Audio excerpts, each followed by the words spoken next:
Tonight's subject, she's a sticky one. We're going to talk about monetization. Do you monetize? Will you monetize? And I want to know why from my panel guests right after this.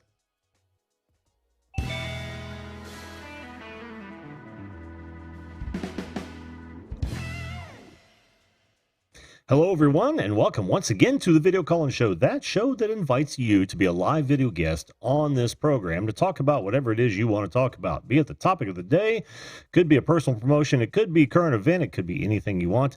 Now, on Sundays, what we do is a panel show, something that I'm still wrestling with, but we're going to continue as it is. But what we're going to do is we're going to talk about a subject, a specific subject that I choose or that my community helps choose for me. By the way, if you want to submit your topic suggestions, there's an email link in the chat in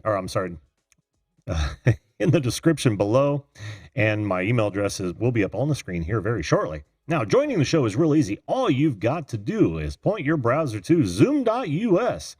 Click on join a meeting. That would be join if you're trying to join via mobile. Enter in that meeting number, and you will come into my green room, and I will bring you up as it goes. Oh, look at that! Look at that! Look at now it's working. Okay, so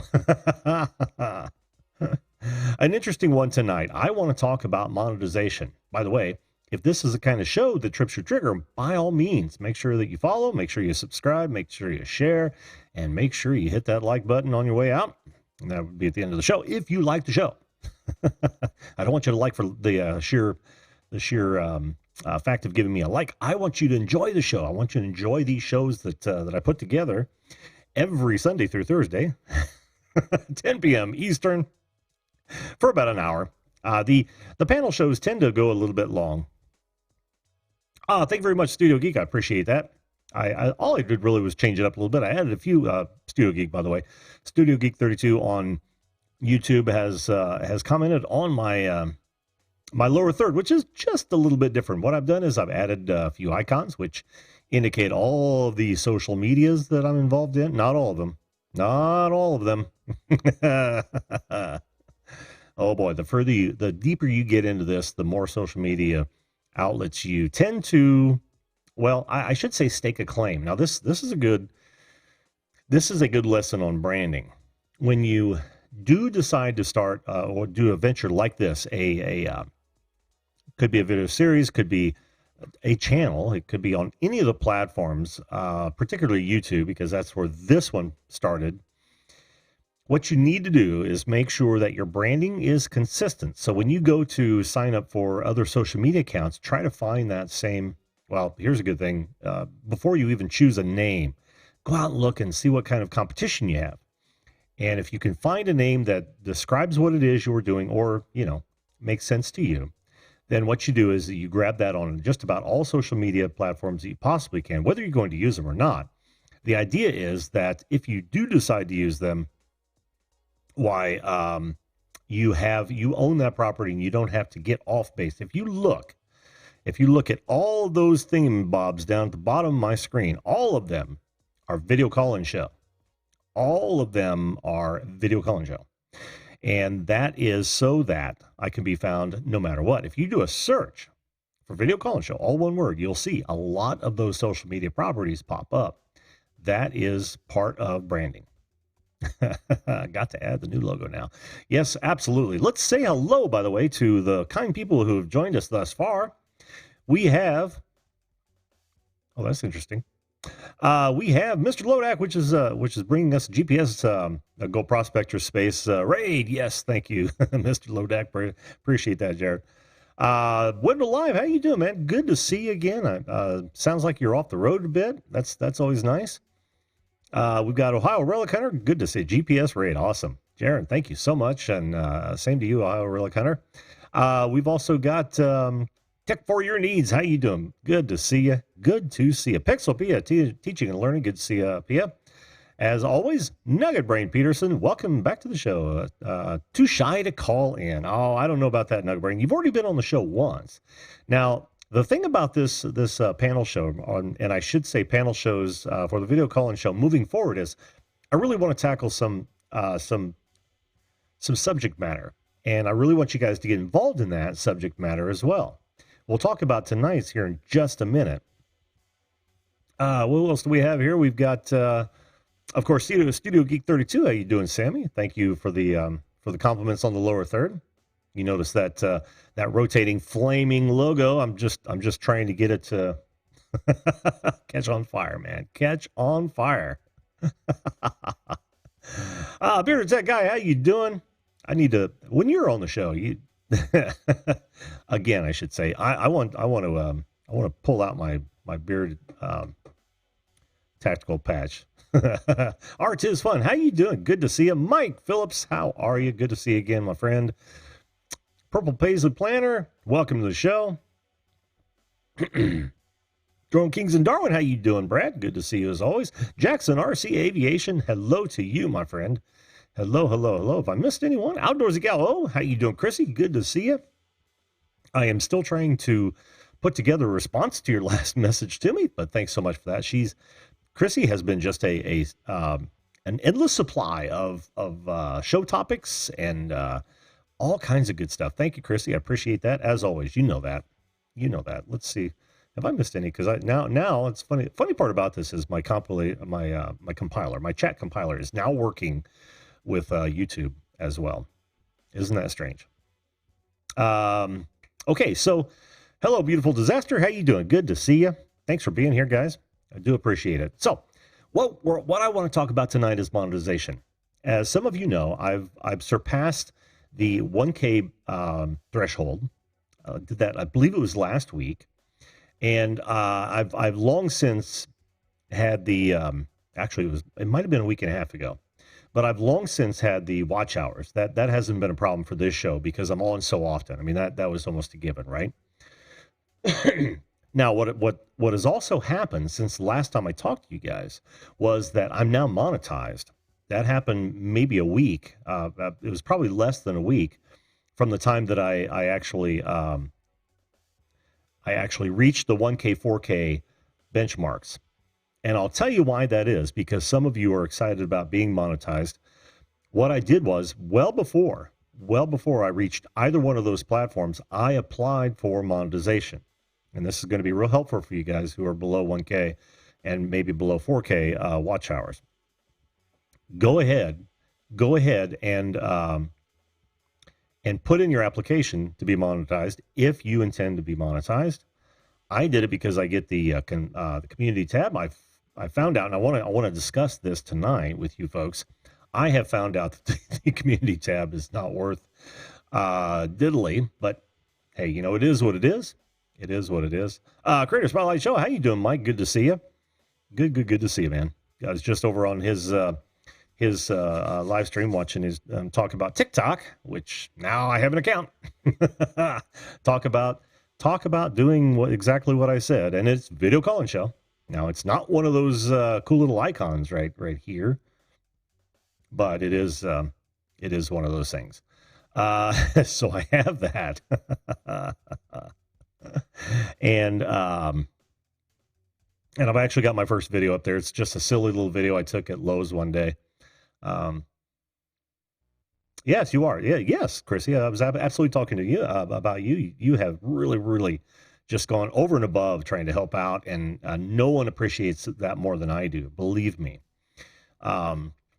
Especially when I'm forced to come up with, now self-inflicted, of course, but I'm forced to come up with show ideas at least 5 times a week, and that can be daunting if you just sit and think about that for a minute.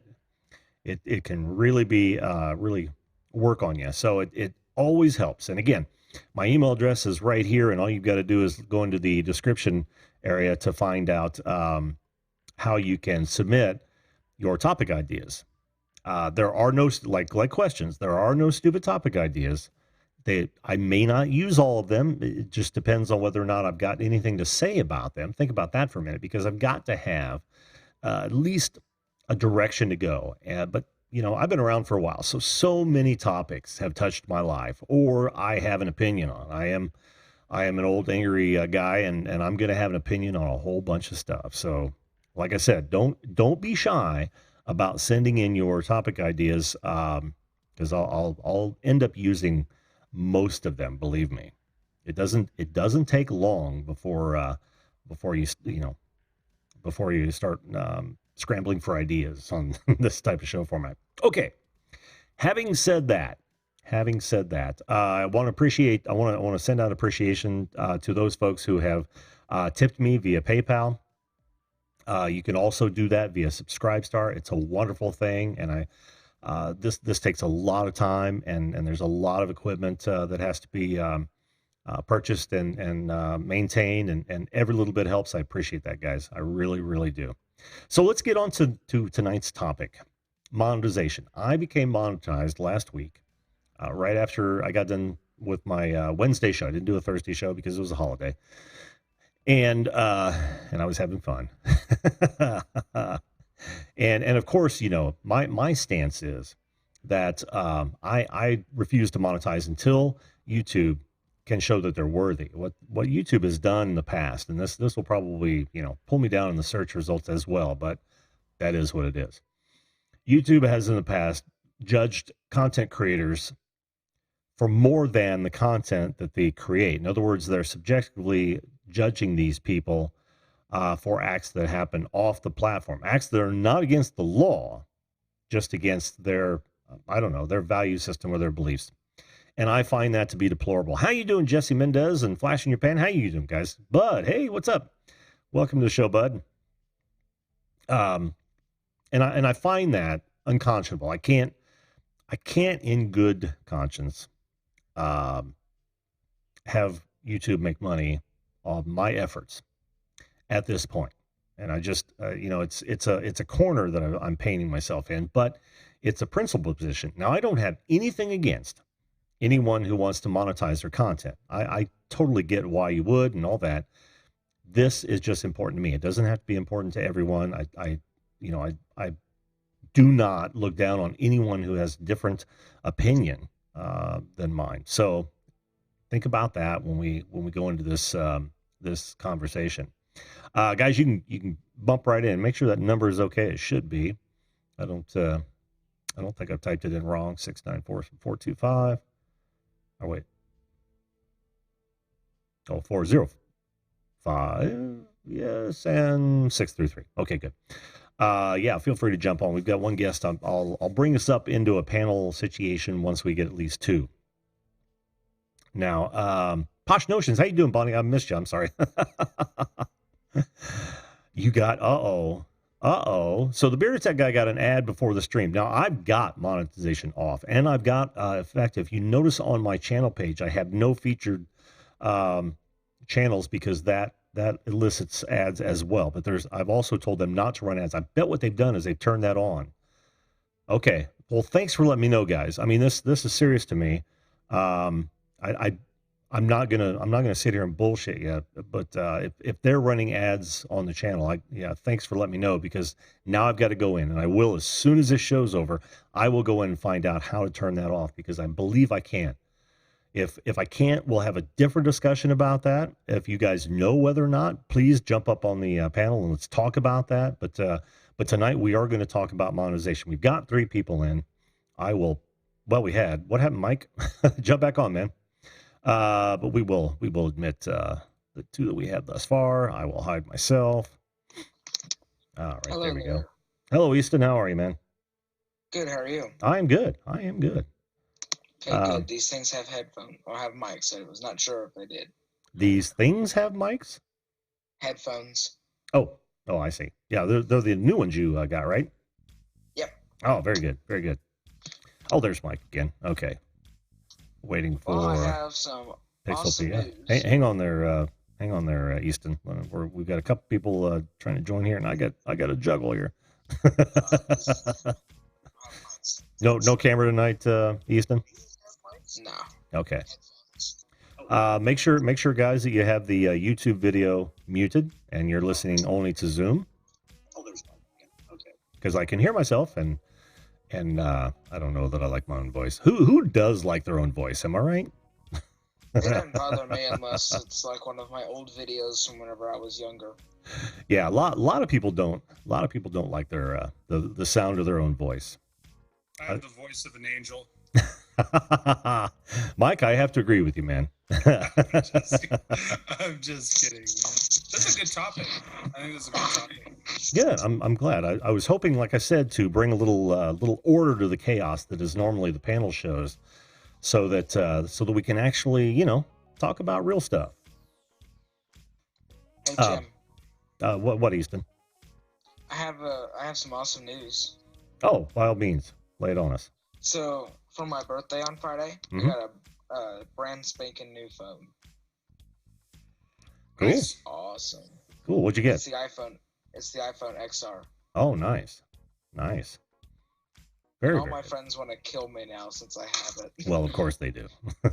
in our friend group with King Jellybean, Sammy, and Raven, Mhm. the commentator. Mhm. I went from having the worst phone in the group to having the best phone in the group overnight.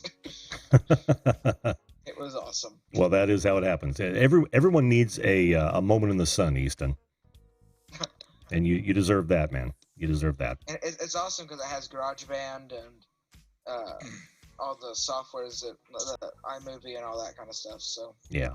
Well, cool. Let me say hello to some more people that have popped in. We got Victoria's Oregon or Bust. How are you? Doesn't something. We got Chris Hope. How you doing, Chris? Good to see you again. View This is in. How you doing, Tony? Good to see you, my friend. All right. So, guys, and we can either go at this as you want to, or I can call names. But well, let's go this first. Who among us is monetized at the moment? Give us a raise of the hand there. Okay, so Mike is, and I know Mike Vanduzzi is on his other channel, right? Yeah. Hydroponic. Yeah. Pixel, do you? I don't remember how many subscribers you have. I'm far from there yet. Okay. And you don't have another channel? No. Oh, okay. All right. Oh, well, I should have raised my hand, but Yeah, raise your hand, man. it's relative, yeah. Order in the classroom. Easton, you're not monetized, right? oh heck no, that's years away. Okay. And you don't have another channel that you're monetized on. Okay. So what do you think, guys? This is interesting because I know at least one of you is running ads, and that would be you, Mike, right, Vanduzzi? Yeah, I am. Okay. Hey, Phillips, where did I meet you? Were you in StreamYard community or something? I know I've seen you around. Watch your show. No, I run my show on YouTube. I run a show on Facebook. I mean, I'm pretty well connected on multiple networks. I've been on Jim's show once before. We tried to connect on some other stuff, and we called in, and I don't remember what the topic was, but I know it became politics, so we got on that for a little bit. Not to steer the subject tonight. So, no. Yeah. That was all right. That was a good show, actually, and that was one show that made me want to continue this. The other shows where it became utter chaos literally makes me not want to do panel shows anymore. Yeah, but when you can keep something linear and get on a topic. So like I said, that was part of the reason, and I probably can't stay the whole show tonight, but I definitely wanted to get in when I saw your topic. It's always right at the end of kind of when I'm finishing up my work, what I do for Sundays, and so I was like, oh man, I got to make sure and get in on this one. So I appreciate you doing this, man. It's fun. Oh, no problem at all. And I appreciate you guys being here. I really do. So where do we start? We now you know my position on this. I've stated it several seems like several hundred times. It's probably more like dozens, but I just for me, I'm having such a hard time with allowing YouTube to make money on my content, which is why I'm kind of pissed off that I just found out that some of you guys got ads before coming into the stream. Is that right? Well, yeah, YouTube is going to, here's the thing. I think YouTube is, and I'm not an expert on it. I've gotten to know it better, certainly in the last year, but YouTube's going to run ads regardless. I'm getting feedback. Just a second. Who's got the YouTube video open? Because I can still hear it, guys. Mute that if you would. Easton, was that you maybe? No, I'm not hearing it. Okay. Go ahead, Mike. So I think either way, if people are not, subscribed to YouTube Prime or YouTube TV, I don't know the name, YouTube Music, they have all these different flavors. If they're not subscribed, they're going to run ads anyway, because other people are paying. They're paying to be in front of people. Like I'm familiar with AdWords. I'm a digital marketer, behind the scenes doing other stuff. So one of the things is you can go in and place ads and target keywords, target specific shows, channels, etc. It's going to show up anyway. And like you said, hey, I didn't want ads on the stream, but I think they show up on most every channel unless, and I'm a Prime subscriber for my personal stuff. Like I don't remember what it's called, YouTube Prime or whatever, for the sake of argument, right? Sure. So that but in general, it's the same thing. And then once you're monetized, one of the things that I struggle with right now, there are videos that I will post that I don't want to run ads on. I just want to share my information and share the knowledge. And it's like, hey, this is a minute and a half long video. People aren't going to stick around if they're having to watch ads and all the crap. And you can't turn ads off at 100%, or at least I haven't found a way to. In the new YouTube studio, you can turn off, I think there's 6 different ad options, and you can turn off 5 of them, but the display ads still show up. So see, I didn't see that when I was going through turning on, because at first it defaulted to on. Almost every video I did was default on, so I had to choose that every time, because they've changed it even from beta, and I didn't see any grayed out option, honestly. Maybe I didn't go down far enough, but that's disconcerting. There's one of the 5 or 6 options that it is. I think it's display ads. It's like the first option. It won't allow you to turn it off. So now that my videos are monetized, they're all monetized, at least at a minimum standard. So for me, most of my videos, because like the title, you said monetization, do you, will you, why, won't you, that kind of stuff. I figure, like, if YouTube's going to run ads and try and make money off of my content anyway, and most any platform is, that's the goal of any platform, is look, how do we monetize? How do we make money? Sure. How do we place ads so we can attract more people back to the platform, etc. I figure if they're going to be making money off of it anyway, I may as well be involved in a split on it, even if it is a tiny little bit. I've been monetized for the last, I think, year and a half, and I literally just got my first ad revenue payout last month. Oh, very good. A year's worth. So if you work hard for a year, Jim, you too could make $115. Well, that's an interesting point. I want to get your guys' take on it as well, but I want to say that being the consummate capitalist that I am, I have no problem with people making money at all. And one would argue that that I'm getting this service for free. Mike and I have had this. Mike Van Duzy and I have had this discussion before, where it's free, but it is still a trade-off. Whereas if you've got any sort of I don't want to say following, but I guess let's use following, because that seems to be the social media term du jour. If you've got any number of following at all, you're keeping people on the platform, which in and of itself is valuable. So I see that as a wash. Now, if they're going to make, if they're going to run ads, I've got to rethink this. But I've got to look and see what kind of ads and whether or not you can turn them. Because you can still go back to Creator Studio, I noticed, Classic, which may give you the option. For a little while, yeah. Yeah, it may let you in Classic. I haven't been back in Classic. I've been pretty exclusive to using the new studio. So that could be my lens, my goggles that I'm looking through. Because I know I used to be able to totally demonetize a video, turn the monetization off in Classic, but I haven't been using that lately. And then someone in the side here said, so in order for Jim not to have ads when I show up, I have to pay YouTube. Jesse Mendez said that, and it's like, well, yeah, that's I think their goal. Well, probably. Yeah. Well, they for us all to be on YouTube Premium. Yes. Yeah. Interesting. But there are other parts of the AdSense that comes along with it, where they're almost forcing us to get into it when we reach that 1K, 4K. For example, if you want to have links to websites that are connected to you, you have to be a part of AdSense. Yes. I was actually really happy to see that turned on. Yep. In addition to that, the community tab, which, like I said before, it turns out that it's somewhat useless. I don't know. I need. I see Mike smiling. I'm gonna have to delineate between you two, Mike Z and Mike P. Um, I saw you smiling on that one, Mike Z.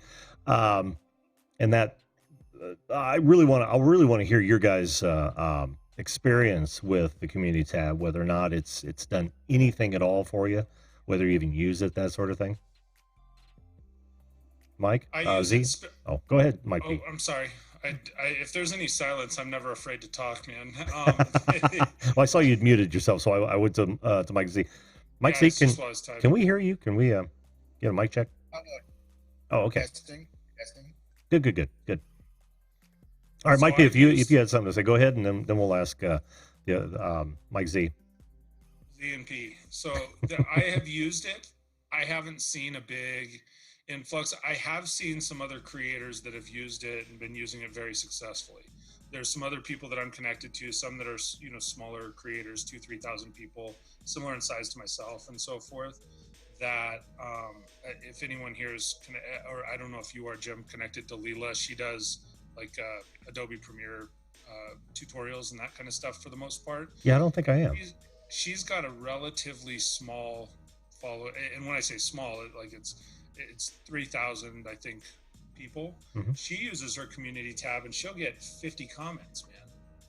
She'll use her community tab and do polls, mm-hmm. and she'll get, I swear, everybody that's subscribed to her, like her level of engagement, and she's one of many. There's several creators, so I think it depends a little bit on how engaged the community is. I don't know how to engage your community more. I mean, I really, like myself, I've tried to. I always ask people to comment on videos, do that stuff, go to the community tab. Anytime that I post anything, and it's probably once, twice a week for the most part, I'll get like 3 people that comment or like it. So there's just not a lot of activity. So I think it's probably a little bit dependent on the person. Yeah. The person, the format, that sort of thing. Yeah. I can see it. Mike V, what do you think, man? The community tab? Yeah. I haven't had much. So I haven't used it a whole lot, but I guess, you know, maybe if I did it a couple times a week, maybe. But the times that I have, you know, I'm like Mike Phillips there, you know, I didn't get a whole lot of response, you know, a couple of people, and, you know, and then, you know, as opposed to, you know, me just putting my effort into uploading a video and, you know, getting a couple thousand views or something, or, you know, I feel like, you know, I'm just using the community tab and talking to like 3 or 4 people at a time. It, you know, doesn't seem like it's worth my time. So would you say that that it's not even useful as a an alert mechanism for your community?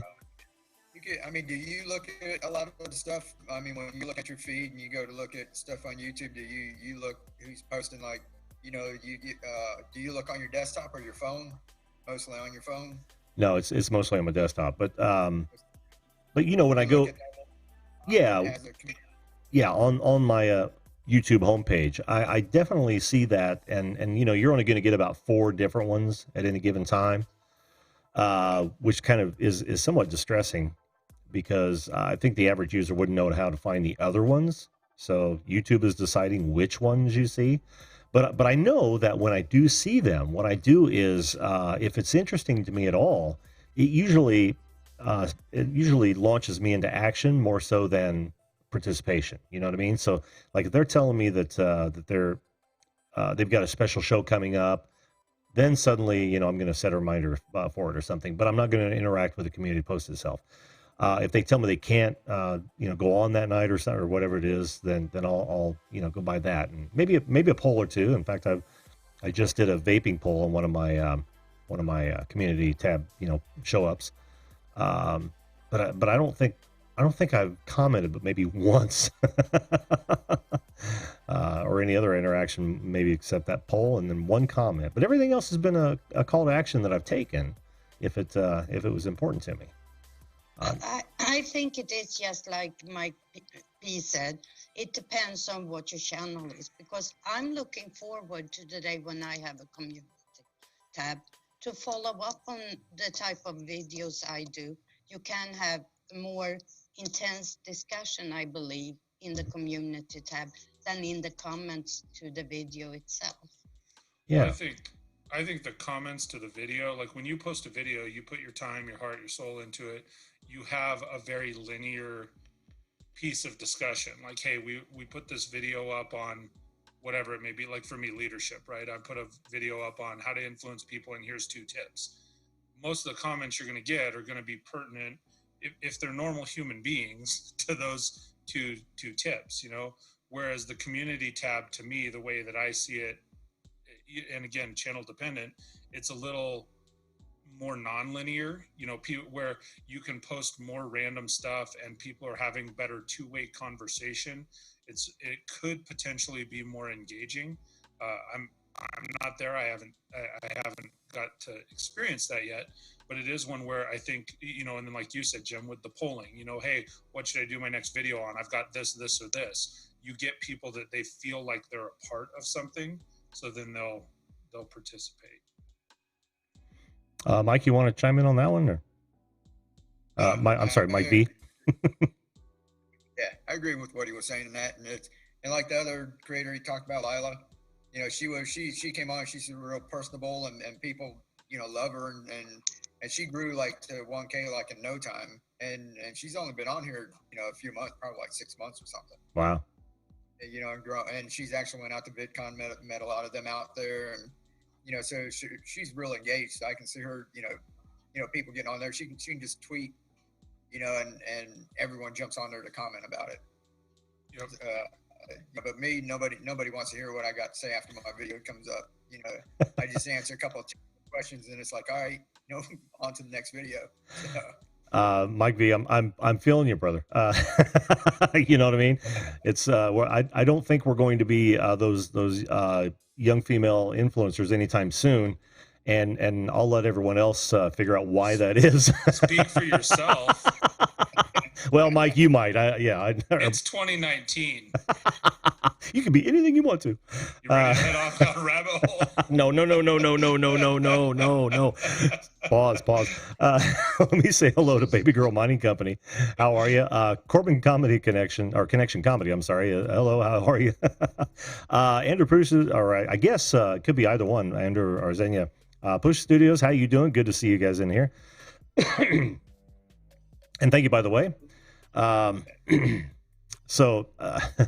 Well, let me ask you this then. Or I had a question about the community tab. Being that it's more general based around your channel than anything else, do you find yourself gravitating toward it when you've got a message you'd like to get out to folks? I'd rather make a video and get views off of it. Good point. Very good point. Yeah. I mean, for me, I've got so many connections and so much other stuff on other networks. I mean, where it's like if I have something that I'm going to post on LinkedIn and engage in that manner for LinkedIn, it just doesn't seem, it doesn't feel as I don't know. It's just not as fluid to post it on YouTube. Like at this point, it still seems like it's out of the way to, well, it's an afterthought, you know? Oh, well, I got to go put something on my community tab in YouTube. Whereas, you know, everything else is so fluid. Like everybody's got Facebook on their phone and you're engaged there all the time, or whatever channel you're on. Whereas this feels like you have to be very deliberate, I think, to grow it too. Yeah. I'm so disappointed. I've got to say, I'm so disappointed. I was hoping that you might, your people. I mean, the people that come in here, you're engaged with these people. I mean, you might put it up, but it's I don't know. You know, as far as like reaching a new crowd, you know, you're basically like on. You know, like every night. You know, you've got your set schedule. I mean, so you're going to tell them, you know, if you got something important, say you say one of those nights, or say just waited a night or two. You know, if they, I don't know what.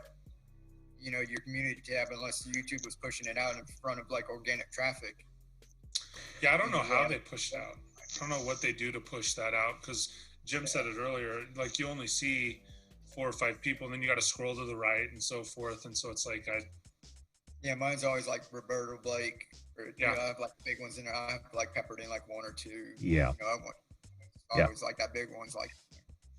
Yeah, it's definitely the people that have more I think that's one of the things too. What is it? You get something at 10,000 subscribers, you get something at 50, you get some, so I think once you've got kind of over 10,000, those are the people that I feel like I see more of coming up on my homepage in the community tab. Yeah, you're probably right. Now that I think back on it, same here.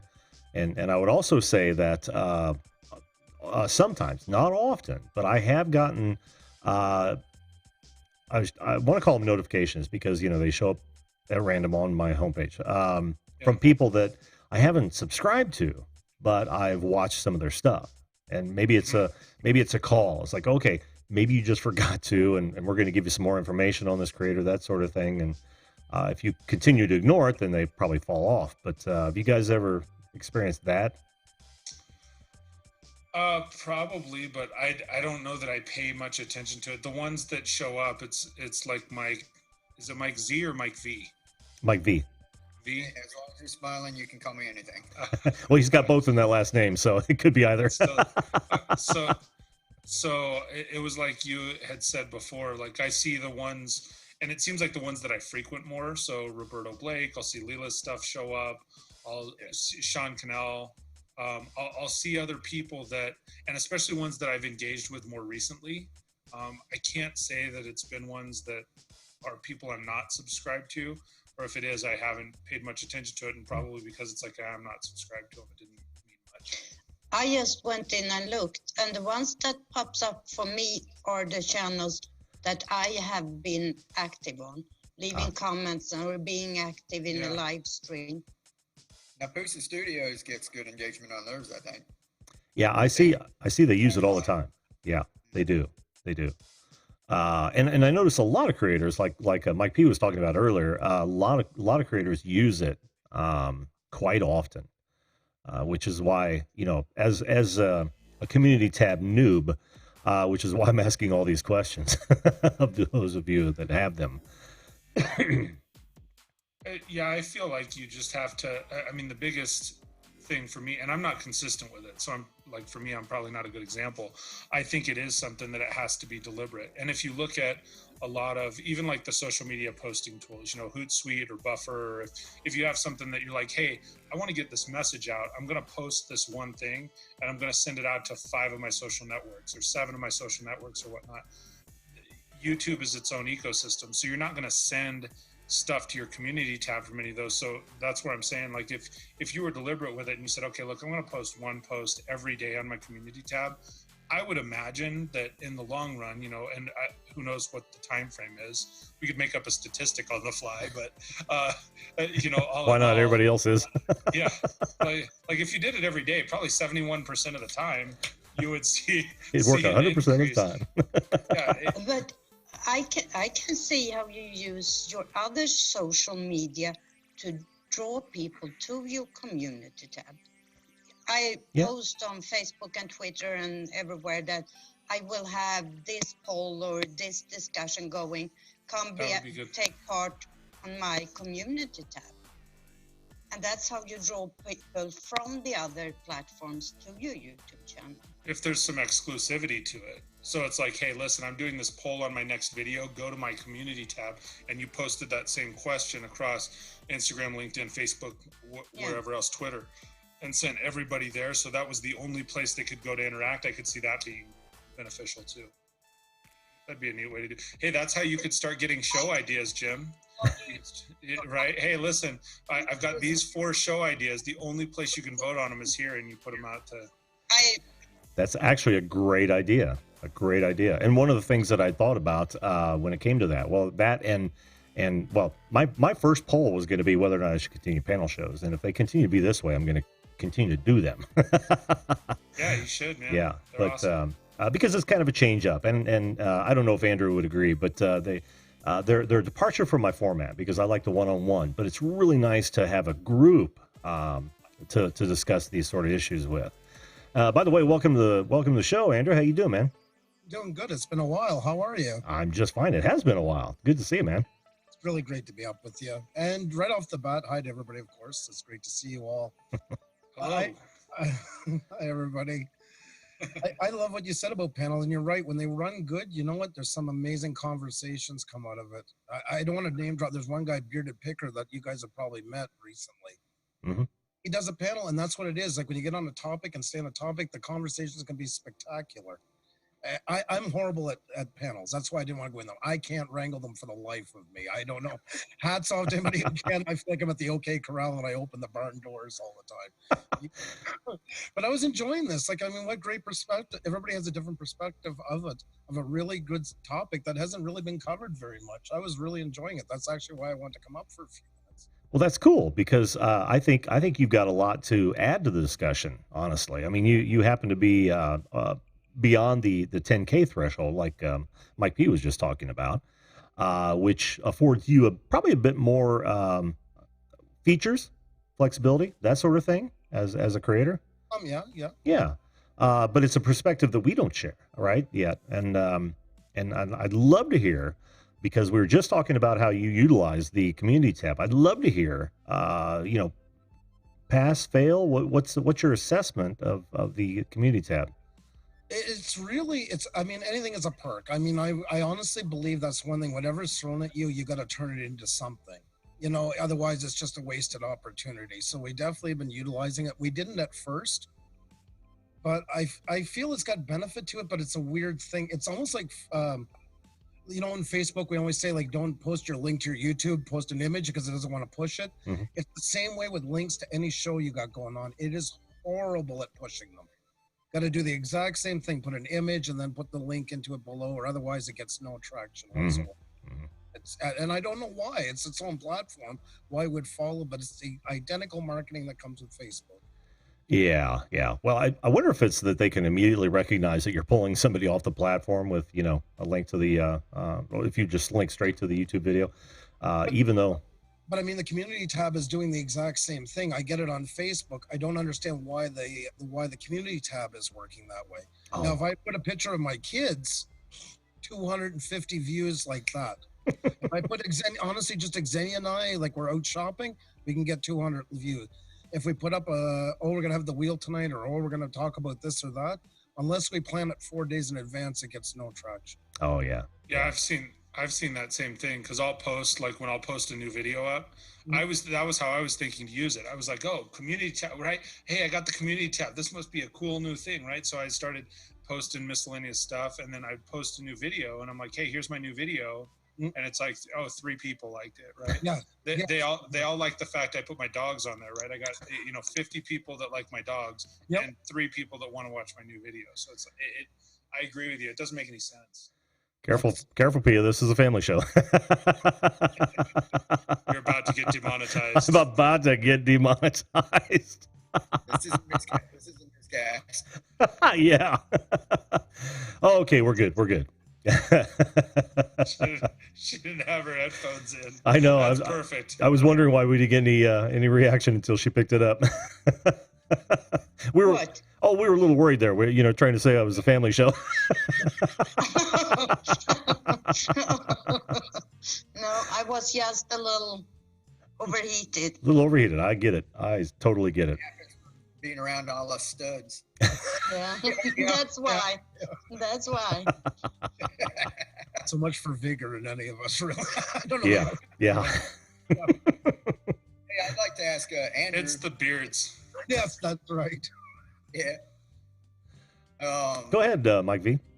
Yeah, do you know about, like, if they're placing, because I've seen, like, in front of people that have under 1,000 subs, I see ads. That's what we were talking about with, they were saying they saw ads, when they came in and Jim had ads off. Mm-hmm.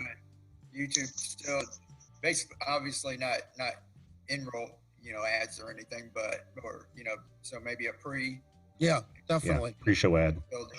Unfortunately, whether you have ads or on, whether you're monetized or choose to be or not, they're still going to make money off you. It's just there's going to be less to be shared, but there's definitely still going to pay for what you do. You may as well share it.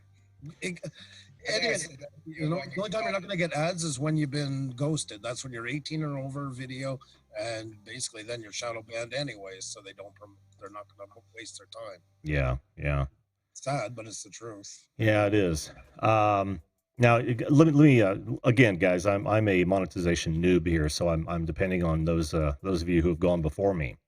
Can you turn on monetization and still keep super chats off? Yes, definitely. Yeah. Okay. Well, and I'm in the new YouTube studio right now just because we were having the conversation. So in the new studio, when your monetization is on, there's 5 ad types. Oh shoot, I just closed the screen. But even from the That front calls screen, for a wah wah. yeah, wah wah wah. The monetization option, it used to be that it was on, or you could click the little down arrow and turn it off. Now you click the down arrow and it just says view monetization settings. There is no off, so they're on and it's on. And then you have 5 ad types: display, overlay, sponsored, skippable, non-skippable. You cannot turn off display ads. No, I'll be damned. they're running through exactly.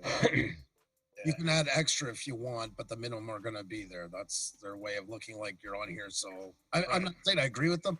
In their words, you're on here, so we're going to get something out of you. Yeah, and welcome to the free platform. Yeah, welcome to the free platform. And like I said, I have no problem with folks making money. But it's made me rethink that part of my strategy. I still don't want to accept super chats, and this is me. Again, I have no problem with anybody else doing it. Because that is a direct that's no effort on their part, right? So if they're going to run ads, I get that. That's fine. Make money running ads, YouTube. But I think, and I've said this before. I don't know if you guys remember that I've said this, but if folks want to donate, there are so many other ways to do it, right? Yeah. To support a channel. If the channel has set up things right, and I implore all of you to set those things up. Diversify, if nothing else. Don't ever depend on a single platform for your revenue. That's what we're looking at for ours. We're actually coming up with a new layout, and that will most likely be part of it now at this point. And it's not that I hate saying it, because some people say, oh, well, you don't want the, I don't feel ripped off if somebody gives me, donates $10 and I get 7. I feel bad for the person giving 10 that's not getting. It's not about me getting ripped off. Honestly, it's about them no more than when I would come in here and super chat. I'm getting ripped off. I wanted to give this person an amount. Right. 30% to me is loan sharking. I don't, I'd say, 10% I would have never even questioned it. Exactly. Yeah, it's like 30%, 32% or something like that. Yeah. What's that, Mike V? Like a credit card, processing fee, or whatever. Yeah. They can come up with that excuse or something, but 30%, Jesus. It's a platform. I don't mind them getting a little bit to keep them going. I mean, I am getting a lot off it. I don't want to sound selfish and it's all going to be me. It's just really 30%. Somebody's nice enough to.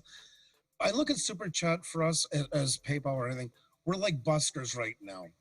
You know what I mean? We're all on the street putting on our show to try and get somewhere, or like in the club, like the hat is out there. Yeah.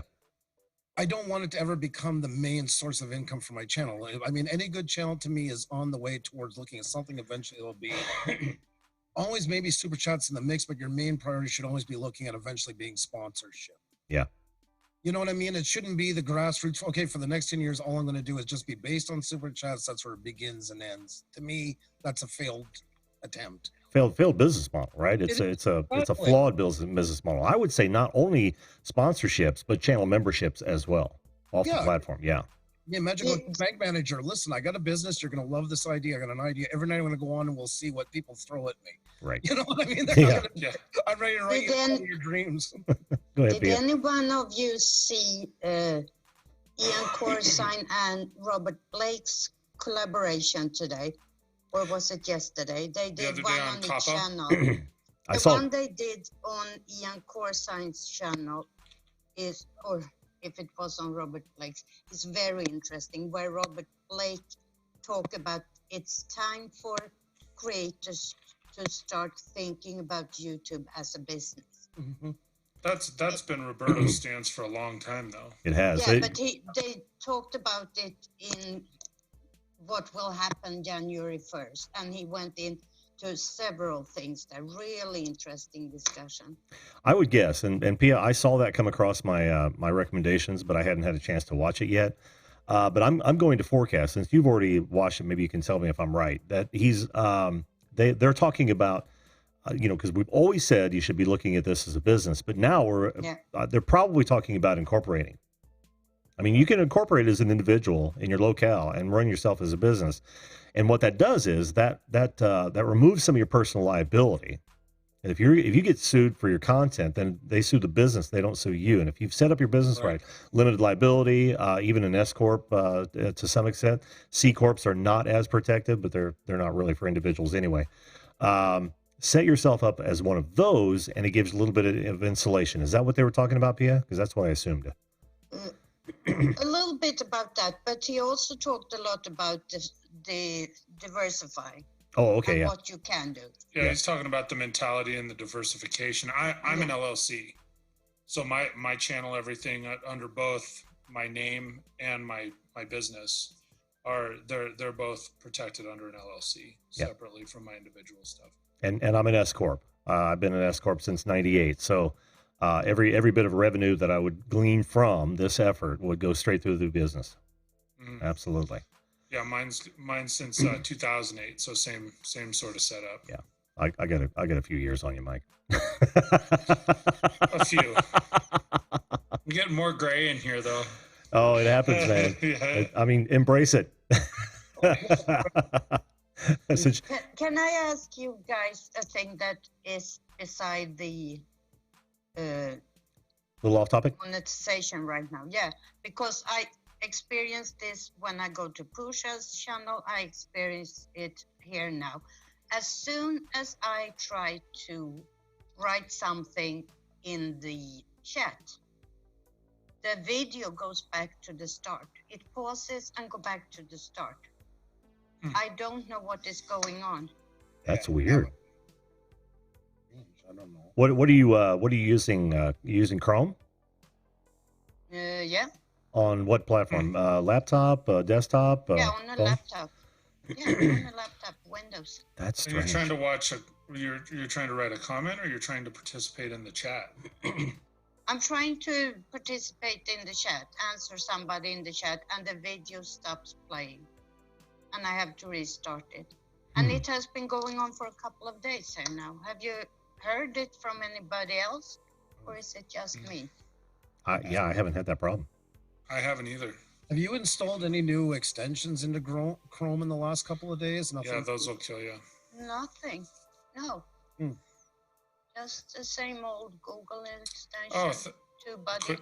Quick shout out. I don't know when they said this, but Brant Ariels, are you watching the chat over here, Jen? I was just going to say it.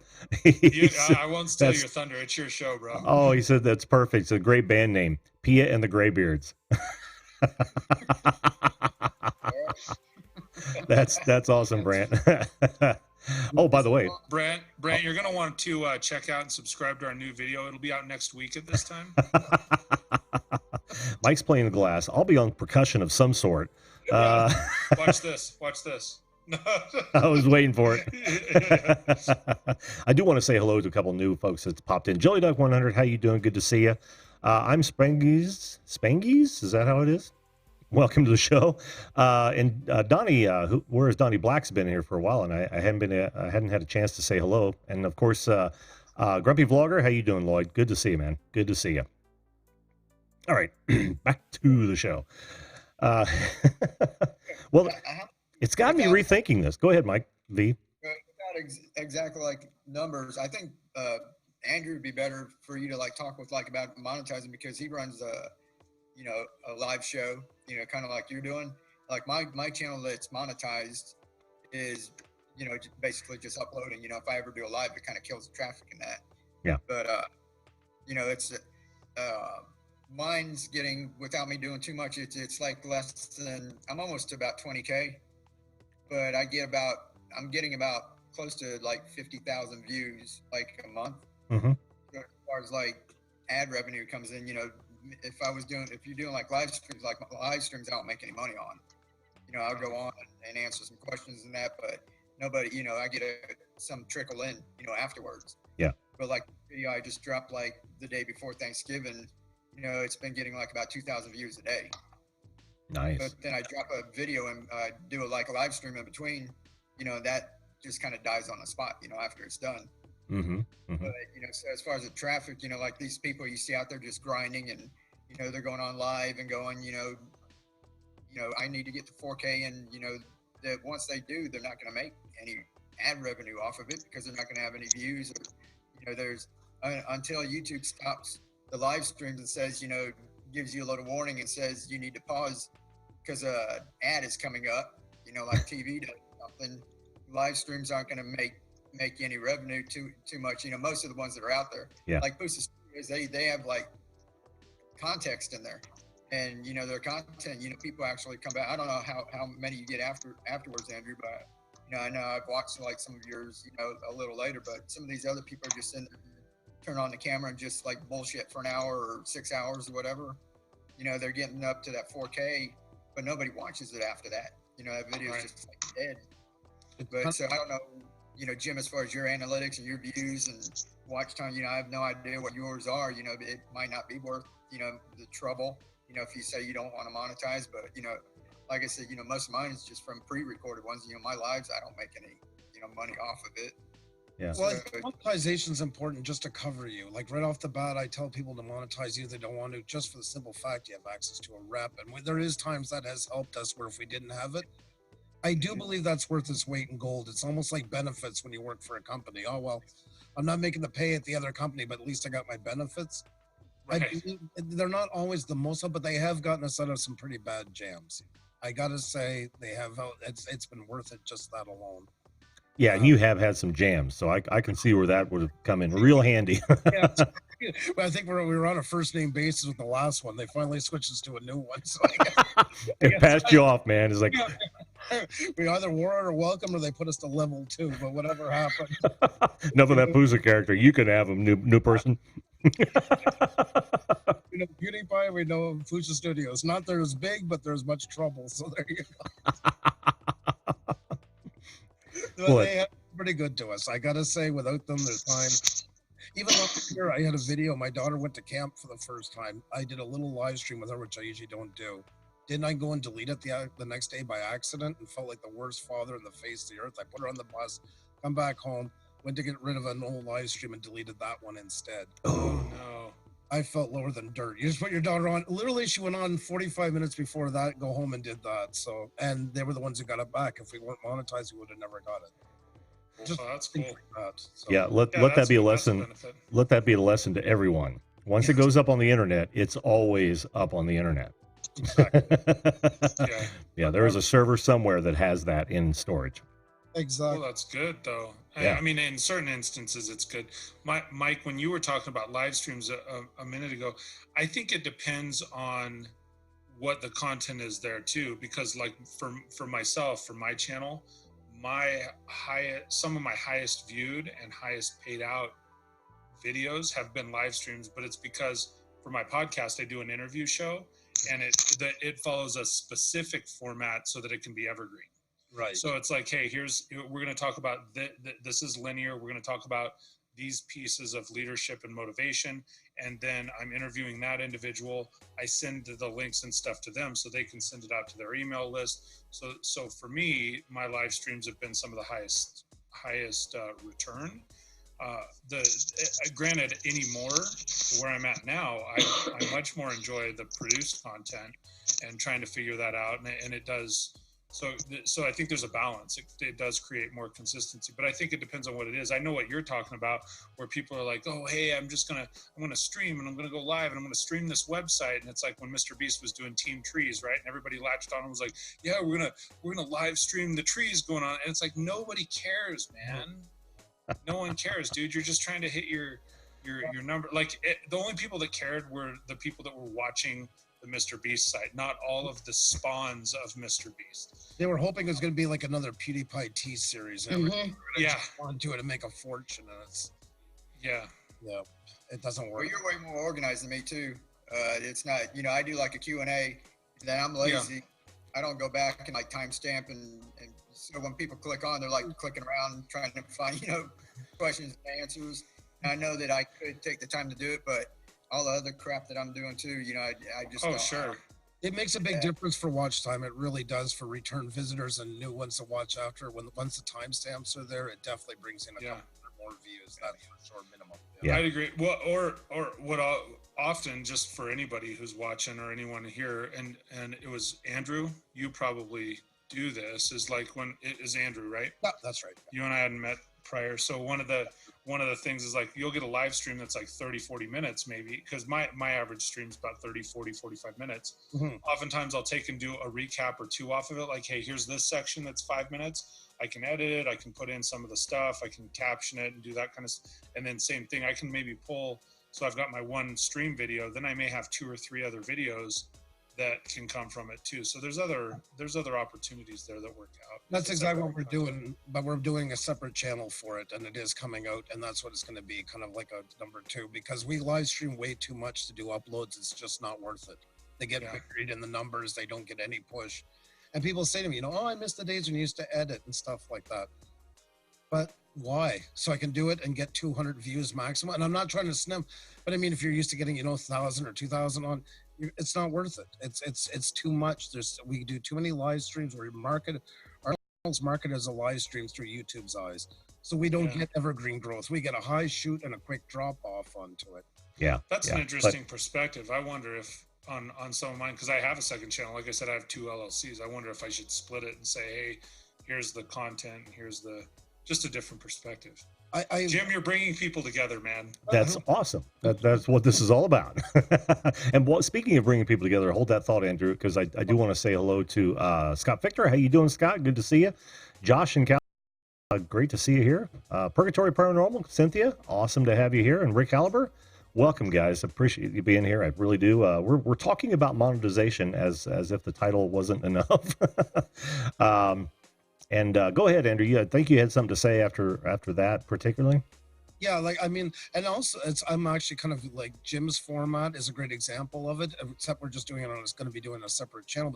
But we're basically been looking at last year since H3 podcasts, doing the same thing as them, cutting down our clips, trying to get 4 or 5 clips out of the of interviews, and then some out of like when we talked about apocalypse and things like that, cutting them. Just there was no. We're humans too, and there just wasn't enough time to do everything this summer. Yeah. But we definitely want to do it. That is in the plans. Hopefully now by Christmas that will come up. That seems to be a trend.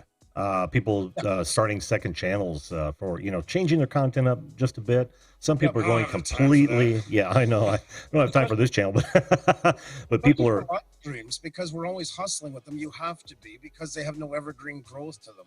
Yes. YouTube doesn't look at it like, okay, well, they did a live stream. Let's market it this way. Let's do a video.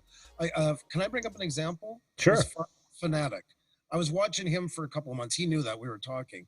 Where's the threshold where you start to kind of mess too much with your channel? He did 1 live stream a week that was quite successful, but he was also uploading twice a week. And he seemed to be right on the threshold of the maximum you could pull off with it. But now that he stopped doing live streams, his videos are getting way more views again. Even though he was good before, he shot up another level, it seems, since he backed off. And Bearded Picker, who was in our stream, we talked about that. He has 70,000 subscribers. He went and jumped with it. We were talking that night, and he said, I thought something was wrong. So now he separated his live streams from and he's getting great success. He's getting more views. One of the interesting things and it's all perspective, because I was as I'm hearing you share that right now on my main channel, my Mike Phillips channel, where I'm going after, it seems like the less I'm uploading, once a week, that kind of stuff, I'm getting more traction than when I was doing an upload a week and 2 live streams. And so that's why, as you're saying this, I almost think it's like the point of diminishing returns, right? How much can you do? And people, I think human psychology says, oh, well, I mean, hey, if we don't catch it today, no big deal. I can come back tomorrow type of deal. So they don't feel like there's no fear of missing out, if that makes sense. So by making a second channel, and not that I have time to, I know many people don't, but by making by making a second channel or a third channel, now all of a sudden the one channel you're only uploading once a week. You're only live streaming once a week over here. So if they miss it, then it creates a different dynamic. It's just because I've seen so many channels come up and for doing reviewing. You know what happens? They're doing live streams when there used to be a mechanic channel. There used to be a flower channel. Oh, don't worry. As soon as I hit 4K, I'm going right back into doing my videos. Like, no, you're not. No, you're not. You're going to see. And you tell them and they don't. No, they just don't want anybody to live stream. They don't want competition. They're just saying that to keep us down. Then comes their 4K they've been waiting for, and they're not millionaires within a week. And they try to do a video and plunk 50 views. Oh my God, I used to get 350 before this. Yep. Well, it only takes a year to be 100 air, right? Mike P. At a year, I'd like to repeat again. Jim, can you put this on the screen? $115.69. Oh, yes, I can. Yeah. 115.69. Hey, that was still a win, right? It was one of those I totally didn't expect it, so it was still a win. It was pretty cool. I'm just going to put that right up there with you. There we go. 115.69. Right. Now my channel, I don't know, and Andrew, I don't know if everybody doesn't have to share, what they do, but I made a little more than that. It's, I got into it with the thought that I was going to make money, that, I was going to grow a business. And when I first monetized, when I first made my first quarter, I remember getting my wife Artist Fun, and she can tell you this. I said, look, I brought her in and showed her. I said, look, and she's like, it's a quarter. I said, yeah, but because I didn't think it was possible, because, I didn't know anything about YouTube. And I said, now all I got to do is scale it.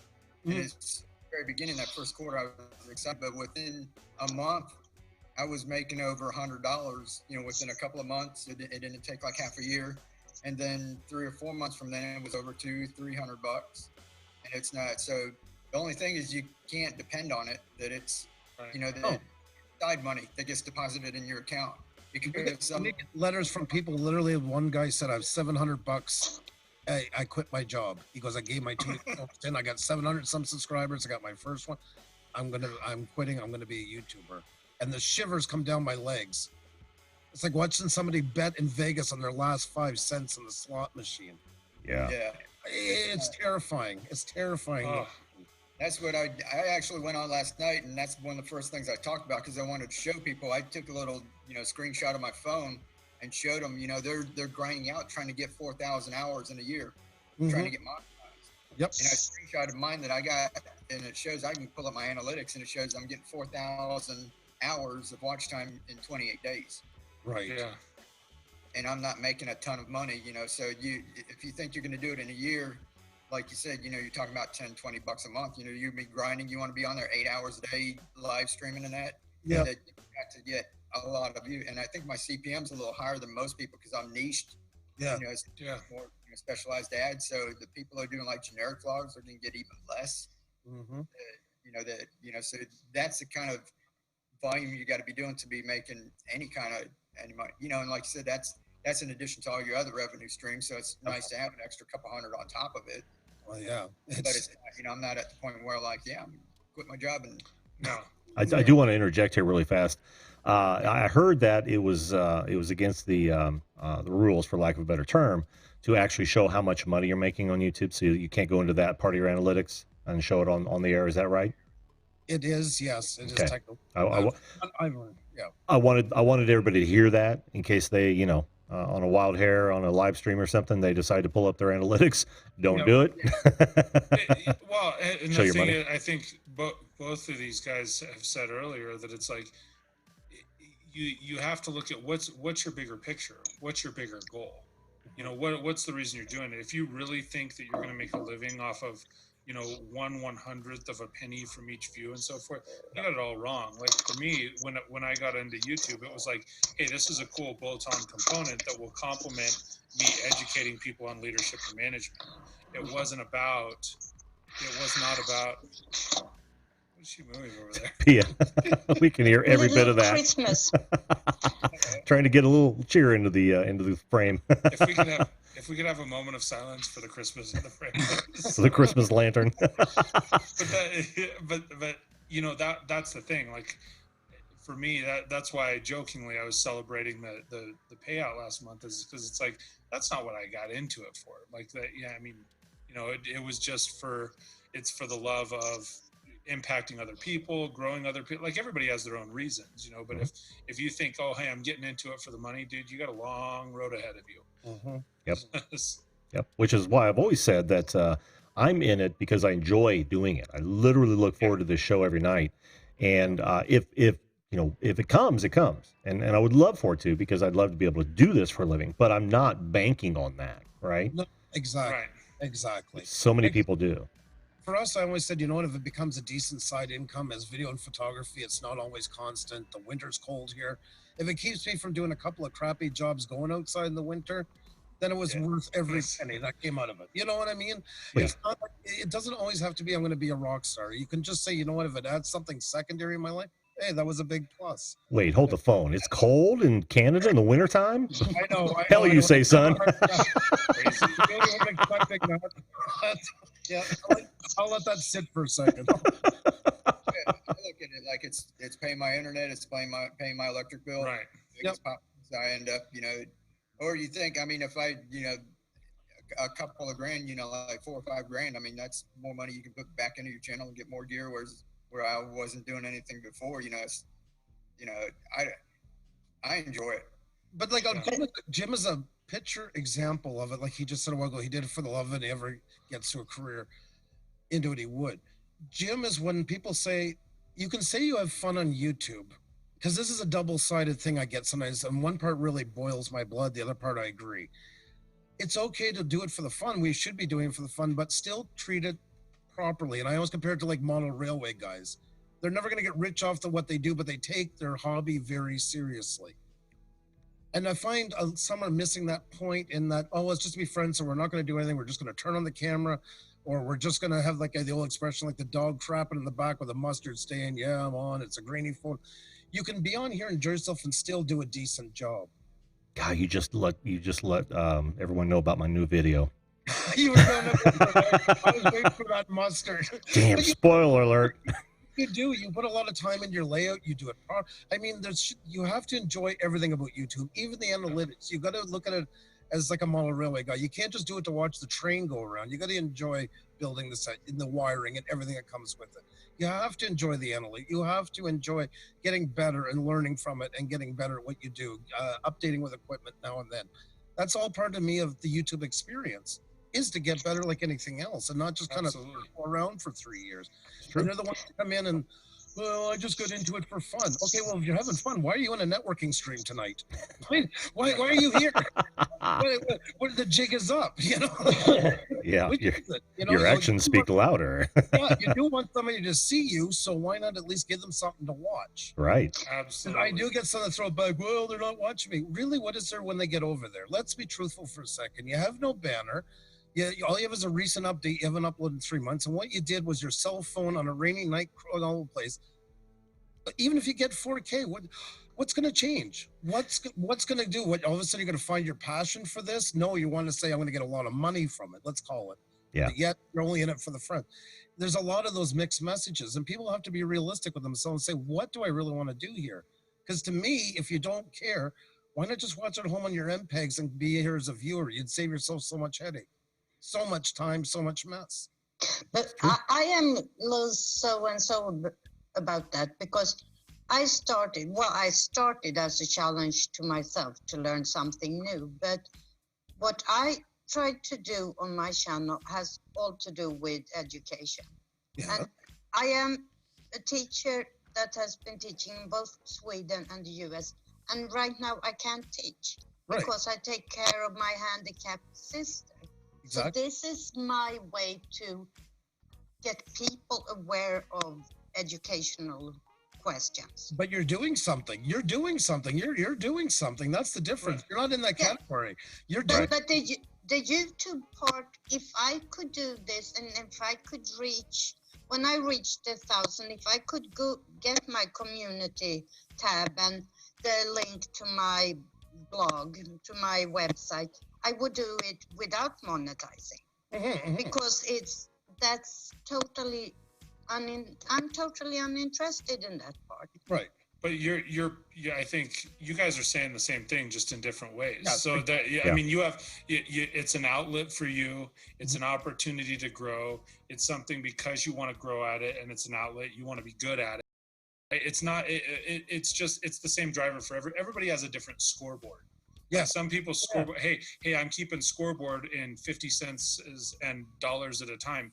You're keeping score in how many people can you educate and how many lives can you touch? Well, how are you going to do that better? You're going to make sure that you have an actual banner up.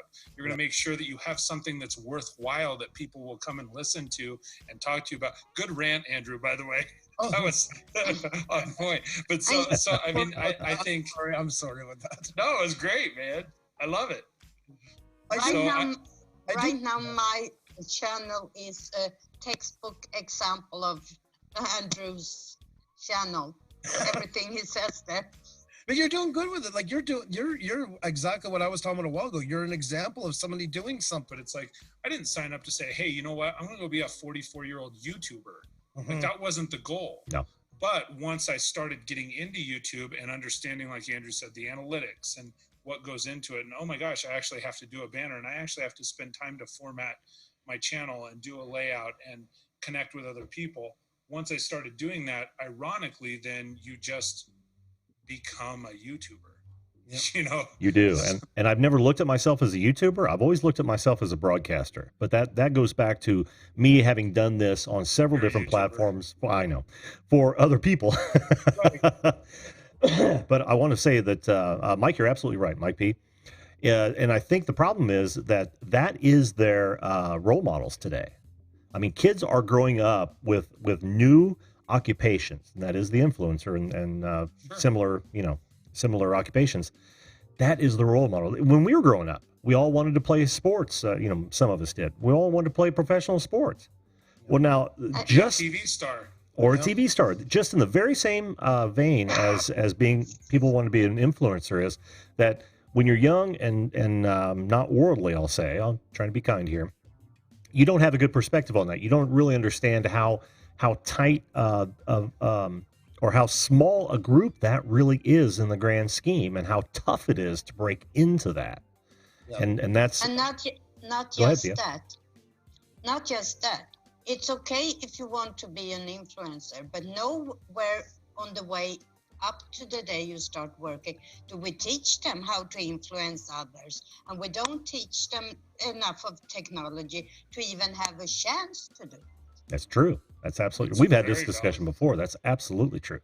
I want to say real fast. I want to say hello to the bee lady. Larry, how you doing? 9,992. That was easy. Math is hard. No. I'm kidding. Go ahead, Mike V. What were you going to say? I disagree to a little extent. It's not, if they're all aspiring to be like PewDiePie or Casey Neistat level and stuff, and like I'm going to be rich. But as far as being an influencer and making money, if they don't set their sights too high, I mean the possibility is real to get out there and make $4,000 or $5,000 a month. Oh, it sure is. Oh, absolutely, the possibility for a post on Instagram, mm-hmm. and I was out there cutting a lawn for friggin' $7, sweat my ass off and splitting half with my brother and putting $1 in, for gas. And I know kids nowadays are, charging, to put on a shirt and take a picture on Instagram. Yep. That there is the possibilities. That's why, we're just changing with the times. It's not like it's something bad. There's new possibilities. Things are changing. Things are evolving. Mm-hmm. We had Doug Tenaple on our show. Too high. Doug Tenaple on our show, the guy who created Earthworm Jim, and how I met him was through another group that was on. Went to his. And I'm looking at this guy's coming on. He's world renowned for his drawing. And at the end, he opened up his stream. He would throw the link in, which I always tell people never to do, but he did it. And just invite all these young artists to come draw with him. And I thought back to my childhood. Could you imagine if Zach Wilde or Slash and those guys were playing guitar? Here's the link. Come play with me for an hour. Show me what you got. Let's see what we can do. It's a whole world because before the wall was it was so divisive between our stars and us, and it's faded now, and almost people don't even they don't know how, like, that's why they push boundaries a lot more today with stars on YouTube and get in trouble because they don't understand the boundaries as much anymore. Well, the connectivity lines are blurred. Yes. You can connect to anybody online in 30 seconds, whereas it used to be, okay, hey, listen, if I wanted to be, Magnum PI or MacGyver or whatnot, we knew there was a certain level of fantasy. Yes. Yes. And there was a lot, to get to that person, whoever that person was, there were a lot of steps to be able to connect with that person. Right. Now there's one or two. The connectivity line is blurred. And secondly, here's the other thing is you didn't have to see, like you saw the movie stars or the Hollywood personalities and so forth. You saw them for where they were. Yes. And that was, and then when they were talking about, you know, that when they were doing like the real life stuff or MTV Cribs or any of that stuff, like all this behind the scenes stuff, they told you all of the things that went into it in an hour-long episode. Right. The problem is now, if you look at Gary Vee, PewDiePie, all they see in the flick of a button, and I said this on your last show, Jim, you can go to his oldest video and watch this crummy Minecraft video that he uploaded, and there was nothing. And literally 10 seconds later, you can be watching his most current one that has 25 million views on it. And so there's no perception of time from what it took him to get from here to over here. And so they go, oh, well, I want to be an influencer because that doesn't take any work. It's all the same crap on one screen in a matter of seconds.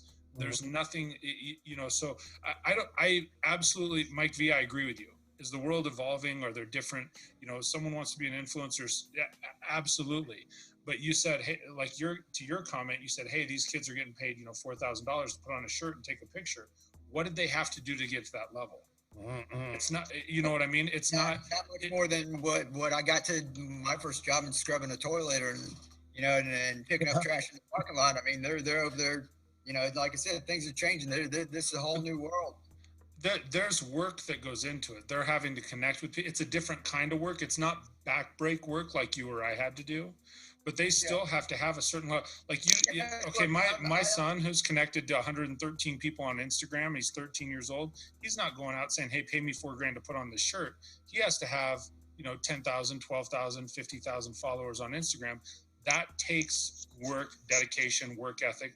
Now, yeah, it's a different kind. It's not backbreaking work, but it takes work ethic to get to that level. And and still too, I think we're still generalizing everything, thinking that all the kids think that there's no work, that you just pick up your camera and you become an influencer.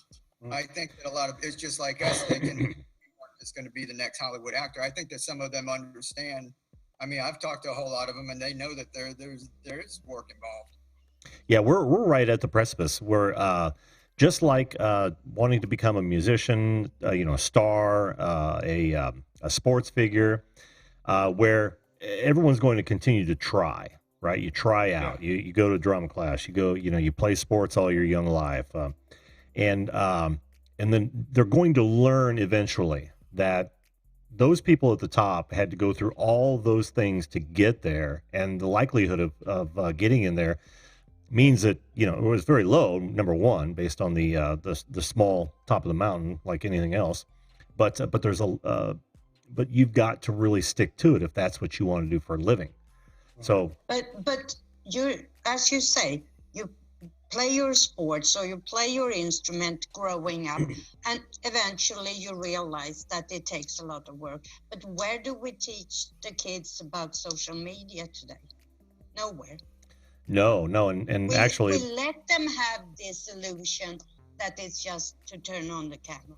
That's because, a really good point. Yeah, and I think this is open for discussion, but I think that really stems from they're being taught, well, actually just handed it from a generation who doesn't really understand it in some cases. You see what I mean? So they don't have that, but they're going to be the parents eventually. They're gonna have to learn, you know, from School of Hard Knocks. Just like so many other generations before them. And eventually we'll see that change where, and that's kind of going along with what I was saying, where suddenly now, if that's your chosen occupation, you've got a path to it. You've got to be really good. You've got to hone your skills, or you're going to be that also ran high school quarterback or running back like Al Bundy and sell shoes for the rest of their life. That's just kind of how that happens. That's a sad fact of life. You and I have had this discussion before, where I firmly believe that let the kids have their cell phones in the classroom, teach them how to use this, teach them how social media works, and stop being so darn afraid, because that is the reality the kids live in as soon as they leave the classroom. That's true. Now, hey Pia. Guys, I gotta run. Jim, thank you so much for opening up and, you know, inviting people on. I'm sorry, I got to run. I got to be out by 9:30. So I appreciate you entertaining me and listening, and nice to connect with you guys, Mike and Andrew and Pia. Yeah, It's really good. Well, no, thanks for being here, Mike. You always have some great input for these things. We got to do a one-on-one sometime soon. Absolutely, man. Absolutely. We'll keep saying it. It's one of those. It's like the constant, the classroom friends. Yeah, we got to get together. Yeah, we got to get together. But we will. So, All right, sounds good. Enjoy the rest of your evening, bud. Guys. Have a good evening. Yeah, I want to ask you a question real fast, Pia, because that lantern is beautiful. And I mean that sincerely. It's a great look sitting there in that little frame up you've got there. $6. Awesome, Andrew. You just jumped off, dude. Oh no, he just shut his camera off for a moment. I got a question for you, Pia. Where do you think the fault lies there? That the fear. I wouldn't even say it's fear. It's more of technology is looked at as a disruption in our schools today. And that's why I'm pretty sure the reason that they don't, open it up like you're talking about. Do you think that stems at maybe the government level or the teacher level or the parent level? Where do you see that happening, being in there? Unfortunately, I think it's our generation, the generation that is administrators today, that doesn't know enough about the technology behind it, and we're afraid.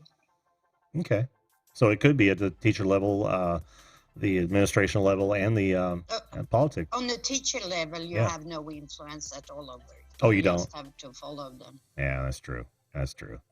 Well, that's a shame. Do you think that attitude will change? I hope so. That's kind of where you're going, right, with your channel. Absolutely. Awesome. Absolutely. Awesome. I do want to say hello to Blood X. How you doing, Mark? Good to see you. I don't think I said hello to Baby Girl Mining Company. How are you? Diana SF Ning, how are you? Good to see you.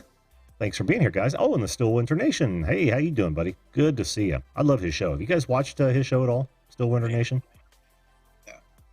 I've been watching the hell out of him lately. I think it's amazing what he's doing. Oh, it's just creative as hell, and he just looks like he's having a good time no matter what he's doing. And that's what it should be. Like, there's another great example. Like I said, I've been saying about you and him and a couple others. I want to be pushing people that are really doing legitimate things on live streams. I think it's more important than ever that we legitimize it and shout them when they come. And you guys are a great example, both of you, of that. And I've said it regularly because I really mean it. Well, thanks, Andrew. Appreciate that. And we've got Tony from Viewed This. Join us. How you doing, Tony? Good evening. How you doing? Mike, Andrew, Jim. Good. Yeah, I know you don't like me, but I say hi anyway. That's not true. You know that. How you doing, Pia? I'm good. How are you? I'm doing good, thank you. Doing well. I wasn't going to come up because, I know you're trying to have more serious panels, and I really don't fit in with that. That's not true, man. You're talking about being monetized. I certainly don't fit in with that. And you're talking about active YouTubers, and I'm about to not fit in with that. So I don't know what the hell's going on, man. Oh, dude. Anyway, I've just been sick, man. I've been sick. My whole family's been sick. My kids have been sick. It's tough, man. 'Tis the season. Yeah, it is. Oh, man. We're getting hammered right now outside. We got about 10 or 11 inches of snow. Holy shit. And it's supposed to snow all the way through tomorrow to Tuesday morning. It started at like 3 or 4 o'clock this afternoon. It's 11:30, and we got 10 or 11 inches. Yeah, we dodged that bullet here in Indy. It all passed north. I just did my favorite thing when it starts snowing really bad and the roads aren't plowed yet. You go to Walmart. It's awesome. What's the sheer panic or what? Well, no, I just go because I can. I got an all-wheel drive Subaru, so I take it out and I drive around. And I really feel like I'm an idiot. It's great. That's funny. When I had my Jeeps, I would do exactly that, and I would drive around looking for people stuck, and I'd pull them out, and I'd do it for kindness of my heart. But I tell you, people get really generous when you pull them out of a nasty, wet, cold, stuck situation. I can't pull anybody out, but I could get your ass in my car and drive you home to where you're warm or something, or sit with you while you wait for a tow truck or something like that. Just awkwardly stare at each other for 2 hours. Yeah. That's always a good time. Jump in. I got a stack of bologna sandwiches in the glove box. Go ahead. Yeah, one is not any good. You feeling lucky?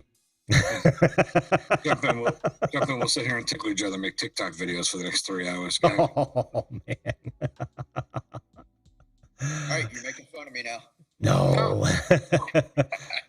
No, man. Mike, you actually gave me a great idea for a TikTok angle, and I'll let you guys know what, you know, when I decide to launch that. And it's not the stupid Snoopy video I threw up today, but yeah, but I think it ties in real well, and it's a marketing scheme as well. So if you guys are watching from TikTok, forget you ever heard that. It's not a marketing scheme. It's just Jim from the Video Calling Show. I was thinking about impersonating YouTubers. Oh, you can kind of get in trouble with that unless you're really good and really nice about it, because that could get ugly real fast. I mean, like, I could impersonate you. Me? You know? Yeah, and then I could, you know, and then I could be like, I'm not Jim. And you can do me. Thanks, P. I appreciate the offer, Pia. Thanks. I would love to hear you do her voice. That would be killer. I just want to see him in pink hair. Anything else, I don't care. Yes. We don't know. Maybe he has pink hair. That's true. It's true. He is Black and White Tony. It's true. That's right. So, Tony, I want to get back on the subject a little bit here. What did you have any thoughts on the earlier conversation that you wanted to, you know, points to make? No. Okay, thanks, man. Listen, it's like this, you know. The way I look at it, it's, you know, so in the grand scheme of things, you know, you hear people all the time that are like, well, you shouldn't be on YouTube if you're not on here because you're doing something that you love. But at the end of the day, it's nice to get paid for doing something that you love. Yeah. You know, I love being on here. I enjoy it. It's nice to make a little bit of scratch if you can. That day if it comes from me, I'll be taking it. Of course I will, you know. I'm sorry that you have to wait 5 seconds to skip a commercial. Yeah. Whatever. We all have to do it, you know. Nobody complains about doing it for the big YouTubers or anything. So, you know, when it comes to monetization, I'm in. Yeah. I only need 3,400 more watch hours for anybody who's listening. That's view this. My videos are so short, and then I still have people that, you know, I get slotted sometimes. You know. Yeah. Oh, I hate it. I would probably make more if I could teach instead of doing this YouTube. I think most of us would, you know. It's not like, that's why it's not a good primary idea of putting all your eggs into this basket. Most times, recently, most will wait about 100,000 before they start saying, well, maybe in the next year or two, I might consider having to look at if I can still do my job and do this. Now, like I say, people 700, 1,400 are considering quitting their job over. Oh my God, I've seen it. That's brutal. Terrifying. I get like letters literally like a page and a half long. My husband's not doing well, and the bills are adding up, and the job is not paying enough, but YouTube's doing good. I just hit 2,000 subscribers, and it's like, you know, you just want to reach through and beg them to never come back. You know what I mean? Not that you don't want them on here. I got an email from a guy a couple weeks ago, and he was like, "Hey man, will you come look at my channel?" And I get this from people a lot, you know. I tell people, if you want me to take a look at your channel, take a look at your channel. You know, I might not know your channel exists, but I try to tell people, like, I'll go look at your channel and consider it for future episodes or whatever. That's what I'm talking about. But for some reason, everyone thinks I'm going to give them some kind of a channel review. So I always explain to people, I got no right to be giving you a channel review. I have 1,300 subs. I have no right to be giving you a channel review. But I will tell you what I would do different if it was my channel. But it doesn't mean it's the right thing. It does not mean it's the right thing. This is just what I would do different. I tell people all the time. So this guy sends me his channel over, and he's literally got like 113 subscribers. And he's been doing it for a while. And he doesn't even have a thumbnail. There's not one thumbnail. Everything's just a still shot from a video. You know, most of his videos are recorded in vertical. You know what I mean? It's bad. I didn't find one video on the whole page that had one word in the description. Not a description on any video, you know. They're all between 3 and 11 views. Every one of his videos on this thing, you know. So send him back an email, and I'm like, hey man, you know, you gotta start doing thumbnails. You gotta start always holding the camera, the phone horizontal. You want to use a phone? That's fine. I use a phone horizontal. You know, throw some words on the screen. You guys know, you know this stuff, right?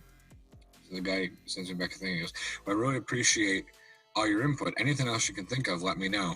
I'm really trying hard to get a little bit better, because as soon as I hit 1,000 subs, I can quit my job.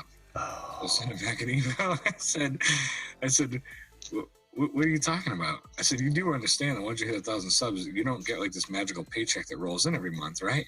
Yeah. I said, you got to have 4,000 watch hours, 1,000 subs. I said, then you can apply, but it's going to be months before you get your first $100 paycheck, probably a year, you know, like it doesn't even.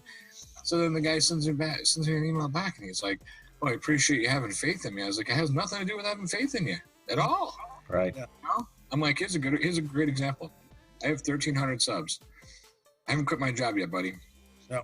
I wouldn't recommend you do either. And I don't plan on quitting my job, man, either. No.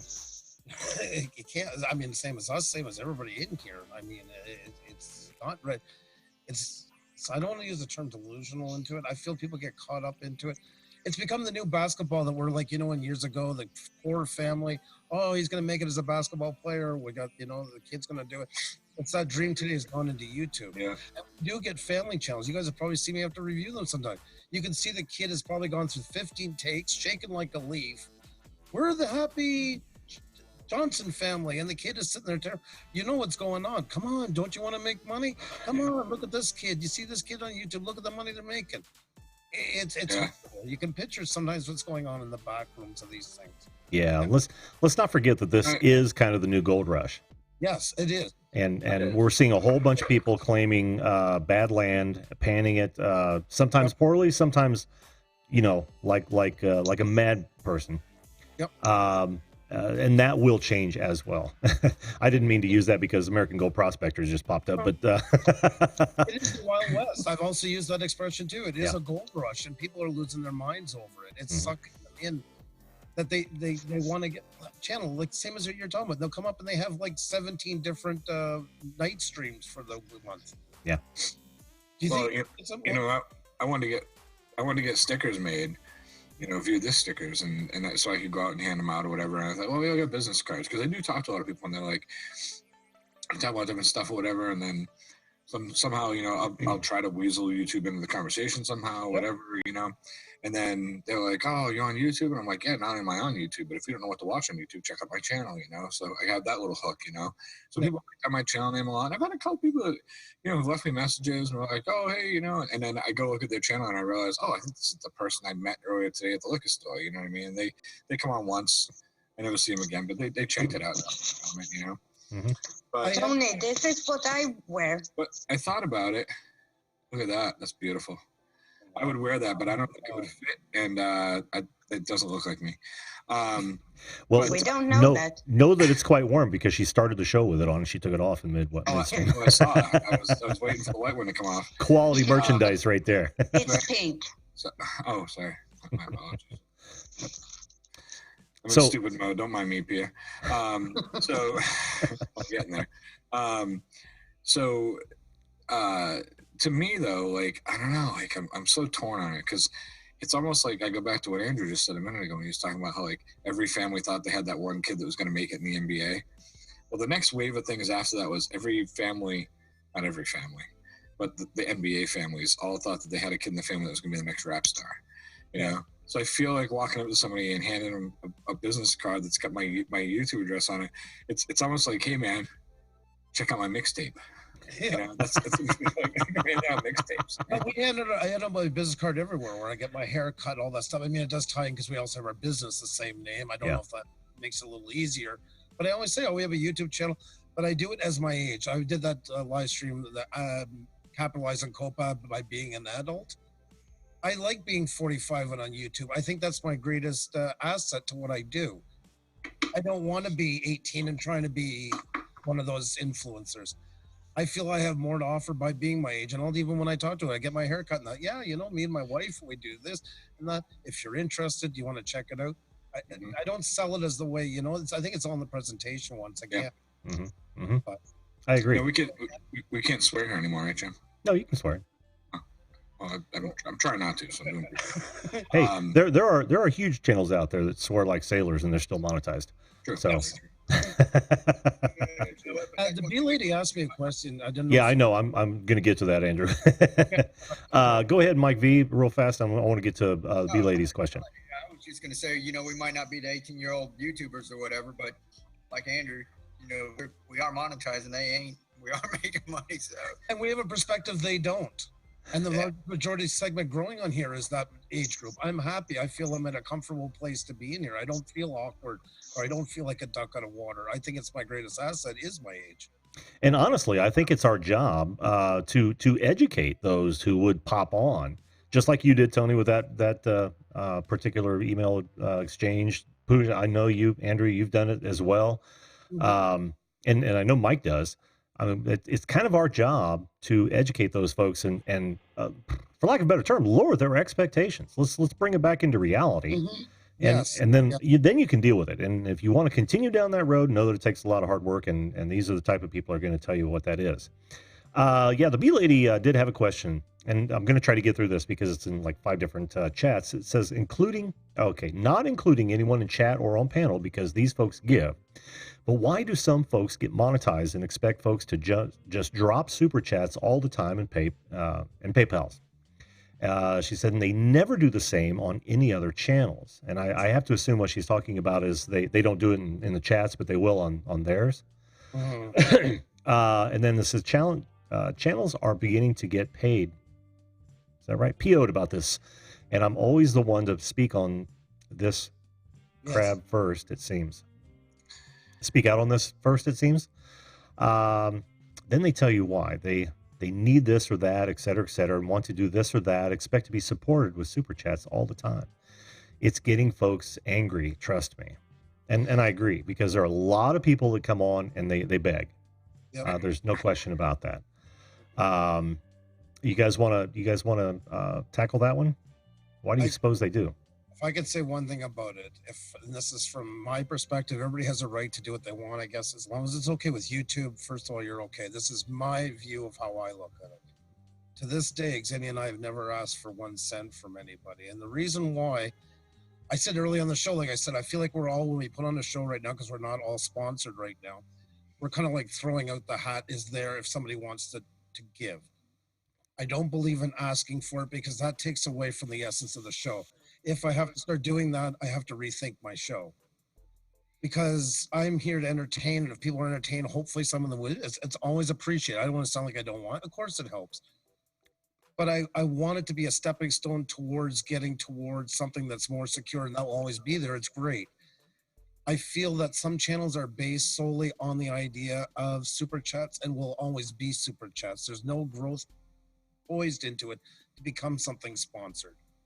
And why I don't want to be in that is I feel that creates a lot of turmoil, because when you're always going on if somebody's going to give you money or not, you're always going to be in a midst of turmoil. You're not going to be able to relax and do your show properly. It's just going to stay stagnant where it is. The bitterness will kick in more and more, and it creates a whole array of different feelings in people. And I think it brings out the worst in what you do. So I truly believe that if we're worth it, I'm glad somebody does. But I don't feel it necessary. And I've had people, it drives you crazy when they say, you know, sorry, I don't have any money. You don't even have to say it. You never have to put yourself out there because it's not expected. There's nowhere saying to do it, to give it. You should give it. That's your choice if you give it. Same as with clothes. Yes, our merchandise, we will push 3 times because we used to never push it. But it's not like you better run out and buy it. Here's what we got, and check it out. Yeah, and go ahead. Somebody else want to? Yeah, I'll weigh in on this. Sure. If nobody else is gonna. I think a lot of people get on YouTube and then they don't expect to spend money. Then they realize that there is this way of exchanging money, which a lot of people don't know when they first get on. That's the average person. But the people that I think the B lady is referring to, she may not be directly referring to, but the category I'm looking at are the no content shitbags that only go to grow streams and then have no content. Mm-hmm. And they expect people to pay them to constantly tell people to sub to them or to just act like an idiot, and they don't have any content. And the people that are begging for people to do it either have crap content that they think is good content, or they have no content. There's two kinds of people like that too. So I don't want to put that on everybody. But the people who don't, super chat, I've never super chatted anybody.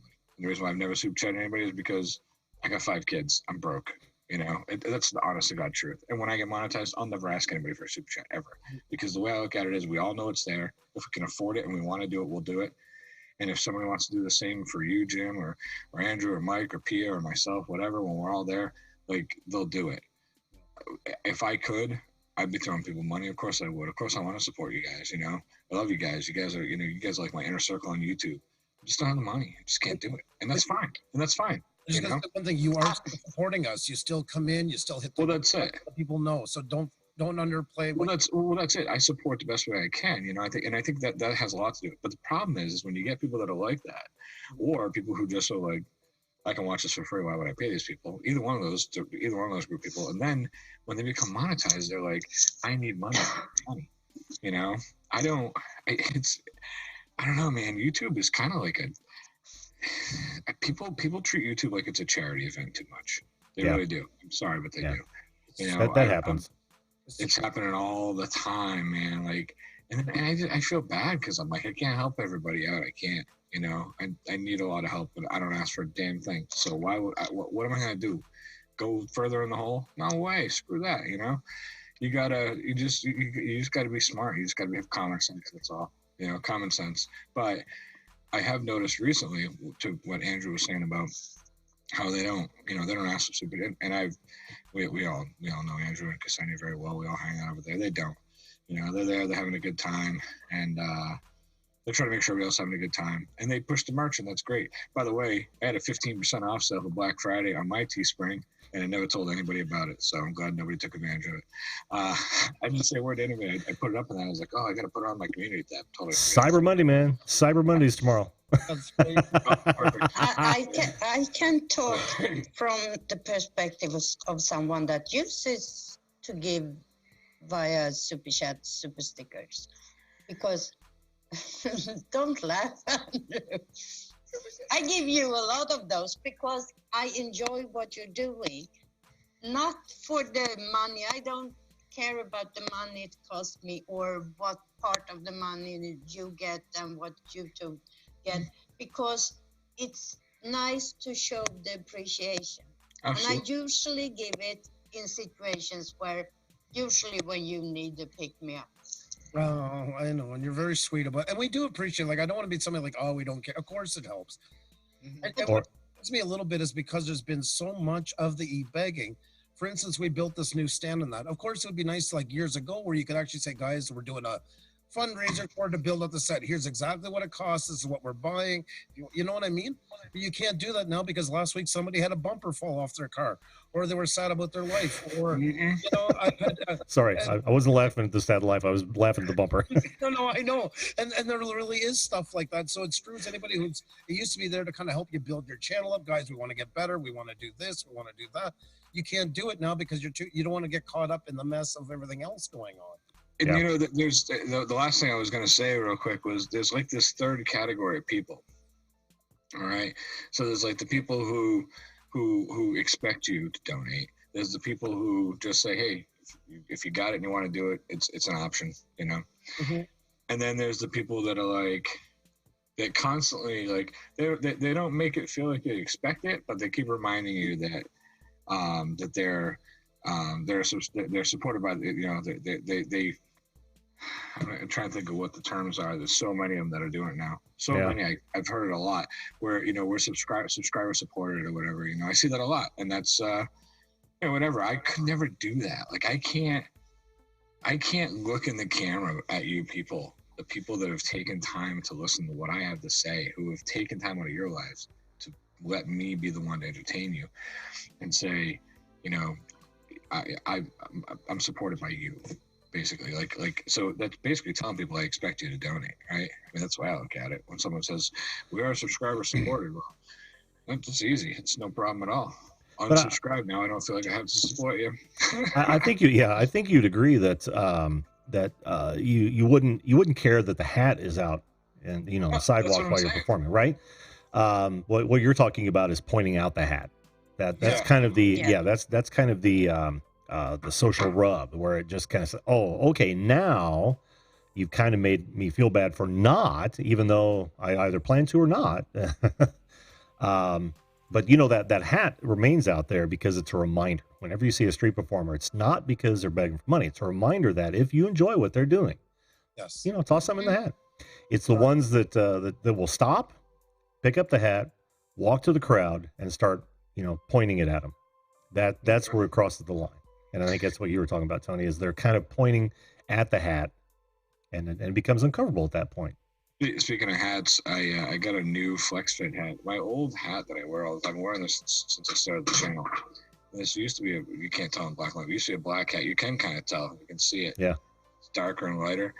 This thing is just dwindling over the times. So the other day I saw this hat, and I was like, oh, is that a FlexFit? My buddy's like, oh, here, it has tags on it. And he's like, hey, you can have it. I was like, oh, I love FlexFit hats. Man. This is great. So it's just a gray hat, and it just says Verizon on it. I just want to point out the fact that it's not a sponsor. I feel like I know everybody feels like they have to say that. I really want to make sure everybody knows they're not a sponsor because I think they suck. But yeah, I'm gonna unstitch it from the inside. And yet there's the free advertisement. Yeah, they suck. Yeah, I'm gonna that negates it. I'm gonna go from the inside. I'm gonna take the stitching out, and then I'm gonna have somebody airbrush viewed this on it. I think. Oh, there you go. Yeah. There you go. Is this still? Oh, he's right there. I was just gonna say, is the Still Winter Nation still in here? Yep. And boom. Yeah. There he is. Oh, and I didn't say hello to Nora. How you doing, Nora? And Ghana. Ghana's in here, and Infinite Moi. How you doing, guys? Ghana's here. Yep. Eli Trader Production. How are you? Good to see you guys. I just want to listen. I wanted to thank the Still Winter Nation. It's very nice that he gives everybody a card. Makes me feel welcome when I come in there. Yep. Just wanted to say, I know. Here I am. I feel like I'm the asshole who's asking for super chats now. Here I am asking you, if you ever change cards, I'd like an eyeball on mine. That's all I wanted to say. But I love your show, man. You do a great job, brother. You really do. He does. I totally agree with that. Totally agree. Yeah, it's cool. It's a lot of fun, man. I jump in when I can. Got my eye on that guy. Yes, B Lady. He is well, I wouldn't say always. He's actually been on my show a few times in color, but you got to look hard for those guest cuts. We've seen him Guys, with that, my last- battery is low here, so I have to. This couldn't come at a better time, Pia. We're getting up on 2 hours, and I think I'm going to close her down. I got one last question for you guys. I'm now thinking that, given the circumstance, if they're going to run ads, whether I can change it, I'm going to look into it, see if I can change it or not. But if they're going to run ads on my channel without my consent, would you mind if I took a piece of that pie? I probably still won't do the super chats, only because that's the 30%. Turn it all on, Jim. Turn it all on. Yeah. Let people super chat you if they want to. You've put on a great show for over a year for all of us. If Exactly. you want to super chat you, let them. I saw Put the ads on. If they're gonna, what? Like I said earlier, everybody can wait 5 seconds to skip an ad, bro. And if you don't want to let it play through, a lot of people will click on early. I know I will click on and let the ad run for you. What kills me the most is you get a channel like yours question it when so many do it that shouldn't. That's what's killing me. You're the one the ones Yeah. that like almost by law have to for what you put into it. Yeah. That's my opinion. Okay. I told you back when you were at about 800 subs. You did, yeah. When you were having that discussion and that, but it's not. Look, if your boss, if you go in, if you're making 20 grand a year or whatever, and your boss said, I'm going to give you 23 grand, there's not a whole lot of us that would turn that down. That's true. That's true. That's what my channel right now is making between 3,000 and 4,000. If you get to that, and I'm only like 3 years in. This isn't like I worked my ass off for 8 years. I Right. put up one video a week. So not a lot of people would say, nah, I want that. Even $1,000 a year, you're getting 1,000.